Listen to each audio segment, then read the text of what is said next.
I've seen a lot of people go, not build, into a relationship without allowing the space for friendship first. Even at that, they try building a relationship without a thorough assessment of themselves. What do I mean by that? I've said this a number of times that a relationship is never an avenue where you go to assess each other, to know if both are compatible.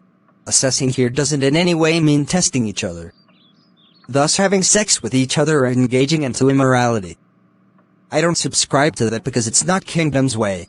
You don't go into a relationship to discover compatibility, you do that before the relationship kicks off. That is, in the friendship stage. I hope you know friendship has stages: casual, close, bestie, etc.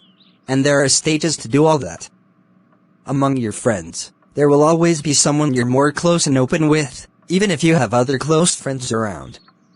Such a friend stands out among your other friends. This is never a way of prejudicing, it's just you can never treat such a person the way you treat others. Just like a husband cannot treat his lady friends the way he does to his wife. This is what you have to do before starting any relationship. 1. Your maker. You can't start a relationship excluding God out of that picture. Doing that is a way of saying, He, God, does not matter. A lot of people have done this many times, and this is why those relationships suck life out of them. It threatens their peace, and tampers with their self-concept. One thing you must never forget is this: God will never bless a relationship He is not involved in, and with. It's so amazing to see people ask for God's blessing on their relationship, when from the beginning, they never involved Him. Is God that foolish? Remember, God cannot be mocked. A lot of people just want to use God. But guess what? It's always impossible. Whatever He is not called upon, He is not involved with. And whatever He is not involved with, He cannot proclaim His blessings upon. However, don't get me wrong. You don't involve God just so He can bless your relationship. He can't be deceived. You're involving Him is to seek His approval on your relationship. And whatever He does not approve, He does not get involved, if started. A lot of relationships have been disapproved by God, but many still went ahead with such relationships. Then, when troubles start happening, they start praying and seeking for God's blessing and involvement in such relationships. Impossible! Though it's not everyone that will directly hear from God. Some can receive it through heartfelt. However, you must be discerning enough because even the devil does not sleep either. Another way is through conviction. When you don't have a conviction, don't build any relationship. If you're still wavering, don't build it. If you're still second-guessing and doubting, take a pause. Conviction cannot be overemphasized. Above all, God speaks through different means. Be discerning to know when He is speaking, and through which medium. 2. Defined. Before you build any relationship, be sure that it's defined. When a relationship isn't defined, it has no course. And when a relationship has no course, it has no future and destination in view. A defined relationship creates a purposeful and intentional relationship. You don't define the relationship while you are in it. You do that before you go into it. Just as you don't get prepared in a battle, you get prepared before the battle. This principle also applies with relationship. Before you build a relationship, ask yourself questions like, what kind of relationship does he or she wants from me? Where is the relationship going? What is the purpose of the relationship? What are the do's and don'ts **s of the relationship? What's the future of this relationship? What are we going to do and not do in the relationship? What turns us on? Arouse.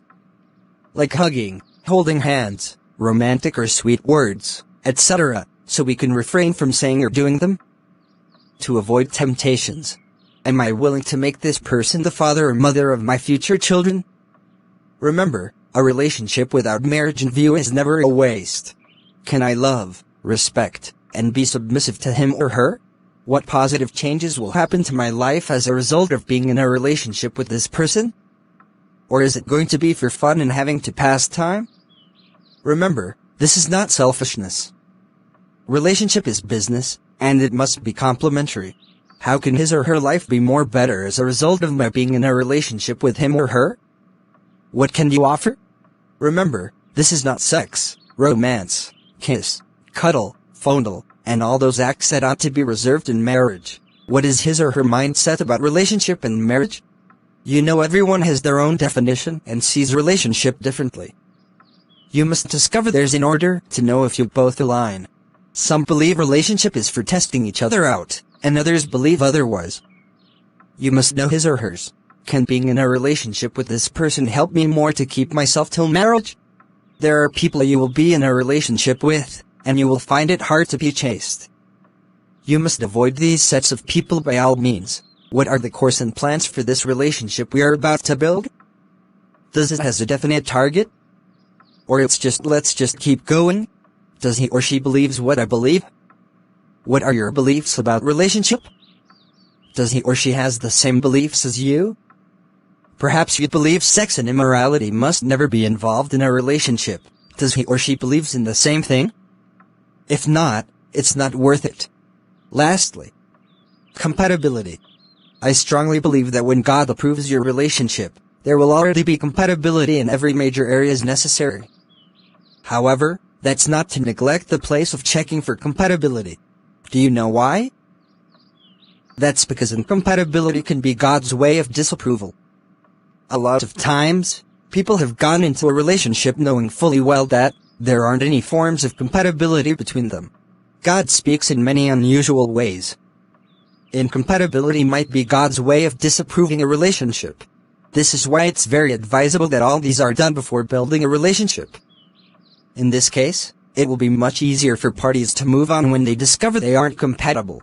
But when all these are done after having gone deep with such a relationship, it will be harder for parties to call it off. Some, from their inability to call it off, have gone ahead with such relationships. Result being, we continue to have more and more broken marriages when such relationships end up in marriage. However, I want to clear this air. What comes to your mind when you hear the word compatibility? A lot of people always attribute compatibility to mean only in the aspect of medical. Thus, genotype, blood group, rhesus factor, etc. But can I tell you that there is more to compatibility than just the medical aspect? In case you don't know, kindly watch out for our next video on compatibility. Do you enjoy this video? Then, ensure you like, comment, share, subscribe, and tap on the notification bell to not miss any of our newly uploaded videos. See you in our next video.